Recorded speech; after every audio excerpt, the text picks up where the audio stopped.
Bonjour et bienvenue à un InfoNégo un peu différent de ceux de l'habitude. Aujourd'hui, on ne fait pas un suivi de ce qui se passe à la table, mais plutôt on répond à vos questions. Vous avez été nombreux à nous envoyer des questions autant sur les réseaux sociaux que par courriel. Et aujourd'hui, on répond aux principales questions que nous avons reçues. Salut Karine, ça va bien? À bientôt, Gabriel. Oui, absolument. Aujourd'hui, on a beaucoup de questions des membres à répondre, là. Donc, on a des trucs très intéressants à discuter. Une première question qu'on a reçue quand même qui est importante de clarifier. Dans l'espace public, on parle beaucoup de la négo du secteur public, la négo de la fonction publique. Nous, au SFPQ, on négocie pour qui? C'est quoi notre négociation actuellement? Dans le fond, Gabriel, la négociation de la fonction publique, pour nous, c'est les 30 000 personnes qui travaillent dans les ministères et organismes de la fonction publique. Donc, c'est vraiment les gens, personnels de bureau, soutien, techniciens qui travaillent dans les ministères et organismes. Donc, SAC, CNESST, ministère de l'Environnement, ministère du Transport. Donc, tous les 82 ministères et organismes de la fonction publique. Et donc, ça fait qu'on a beaucoup de corps d'emploi différents, de milieux différents. On a autant des pilotes d'avion que des gens qui font de l'enquête au niveau de l'environnement. C'est très diversifié, donc. Exactement. On a des gens qui travaillent dans des bureaux, on a des gens qui travaillent dans des centres d'appel, dans des laboratoires, qui travaillent à l'extérieur. On a une multitude de corps d'emploi. On a une centaine de corps d'emploi différents au travers de la fonction publique. Et on a 82 ministères là, différents et organismes. Donc, c'est une multitude de corps d'emploi, c'est une multitude de ministères puis d'environnements différents.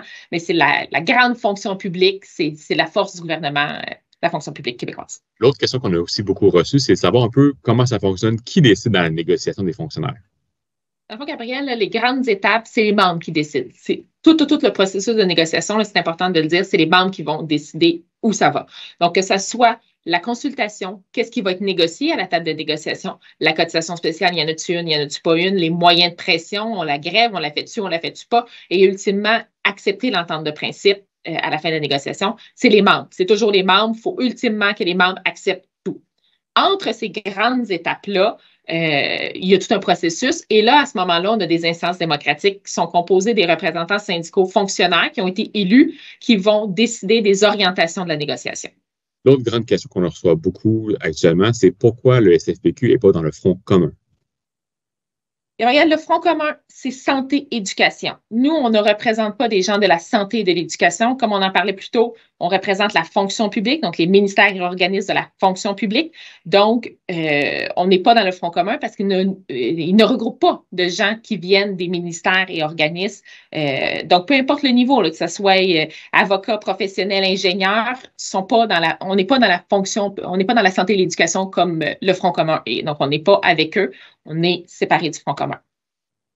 Si on comprend ça, mais aussi, il y a beaucoup de gens qui actuellement ils voient les mouvements de grève. Il y a la FIC qui est pendant le Front commun, qui a fait la grève. Il y a la FAE qui pense à la grève.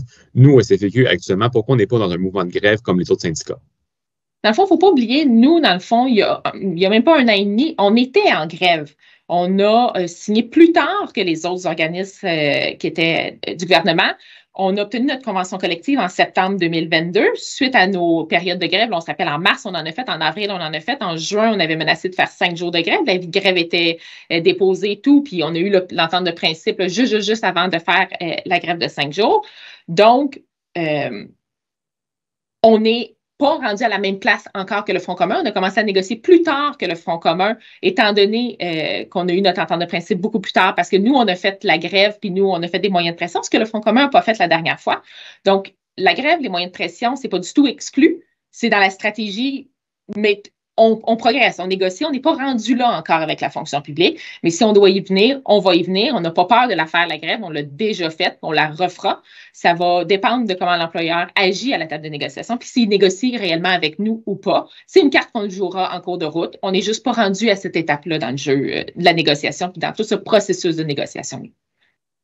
OK, je comprends mieux. Mais là, c'est pas vraiment une question, c'est un commentaire qu'on voit parfois. Il y a des gens qui sont inquiets que si le Front commun ou un syndicat signe avant nous, il y aura moins d'argent pour les fonctionnaires. Est-ce que c'est une inquiétude que les membres doivent avoir? Non. Le fait de signer en premier ne garantit pas d'avoir plus d'argent. Au contraire, la dernière négo, on a signé dans les derniers, puis on a eu des gains supplémentaires par rapport à d'autres. Dans le fond, ces gains-là, on les a eus notamment par la grève qu'on a mis en place, par les moyens de pression, par la mobilisation des membres qui étaient tellement importante. C'est ça qui nous a permis de tenir notre bout à la table encore plus longtemps, puis d'obtenir des gains supplémentaires à la fin. Donc, le Front commun, les offres monétaires c'est pas parce que tu signes en premier que tu en as plus. Ça fonctionne pas. Actuellement, le Front commun a exactement les mêmes offres monétaires que nous, ils nous ont faites. C'est les mêmes offres pour tout le monde, peu importe le syndicat, Front commun, pas Front commun. Tout le monde a le même monétaire sur la table. OK, je comprends mieux. L'autre question qu'il y a eu aussi, on a fait un exercice de priorisation. En conseil de négociation, on a choisi des revendications qu'on allait mettre plus de l'avant, qui allaient être le cœur des prochains échanges avec l'employeur. Les gens se sont posé la question, est-ce que ça veut dire que sur nos demandes salariales, on a reculé? Est-ce qu'on les a abandonnées? Qu'est-ce qui arrive avec le monétaire? Non, on n'a pas du tout abandonné le monétaire, Gabriel. La priorisation, c'est les demandes plus normatives qui nous concernent directement notre convention collective, mais le monétaire est toujours là. On demande toujours 4 par année plus l'IPC, ce qui est plus que ce que le Front commun demande, mais nous, nos demandes monétaires sont toujours là. On ne les retire pas, on ne retirera pas les demandes monétaires. Ce n'est pas une négociation où on se dit on abandonne le monétaire puis on priorise autre chose. Loin de là, les gens ont besoin d'avoir des augmentations salariales significatives, des augmentations salariales qui représentent réellement toute la part qu'ils ont pour le gouvernement. Donc, les demandes monétaires sont toujours là, sont toujours d'actualité, puis c'est toujours notre première priorité. Parfait. Mais je pense que c'est très clair. Merci beaucoup pour tes réponses, Karine. Mais ça me fait plaisir, puis on se revoit bientôt. Eh bien, merci à tous pour les questions que vous nous avez envoyées encore une fois. S'il y en a d'autres que vous voulez nous soumettre, n'hésitez pas à écrire à l'adresse en bas de l'écran et on se voit bientôt dans une info négo traditionnelle. Merci. Au revoir.